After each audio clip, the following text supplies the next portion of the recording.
Hi, my name is Eric Fahlberg, and today I'm going to be showing you how to build a video wall. But not the type of video wall that involves complex and expensive matrix switchers, but a video wall that involves standard copper Ethernet cabling and a standard NETGEAR 10 gigabit switch.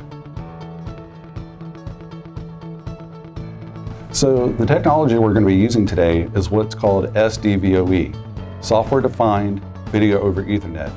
What this technology allows us to do is to push uncompressed 4K high-def video using standard copper Ethernet or fiber Ethernet cabling through a NETGEAR 10 gigabit switch.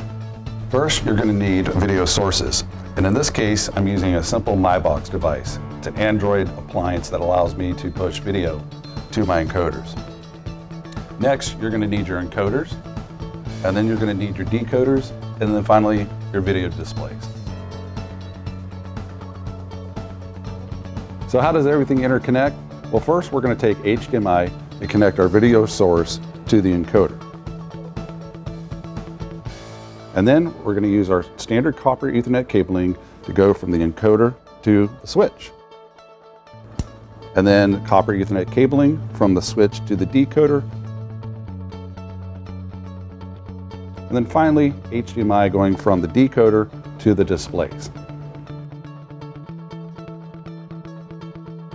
Okay, you're also going to need a router to provide DHCP IP addresses for all these devices. So take your router, connect it to the switch.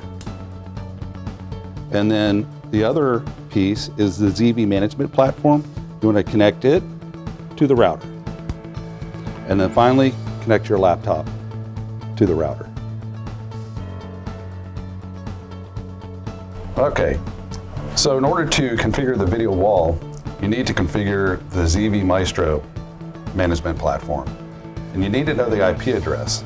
In this case, the IP address is 192.168.1.4. The username and password. And what you're going to see is the video source, which we have one of, and then we have the 4 displays. Now, the next thing you have to do is you have to create your video wall. So click the plus button, give it a name, and how many rows. So we're going to have 2 rows and 2 columns. Which screen is the bottom left? Then we'll do top left, bottom right, and top right. And then we're going to click create. And now we have our video wall. And then finally, all you need to do is drag the video source over to the video wall, and it should show up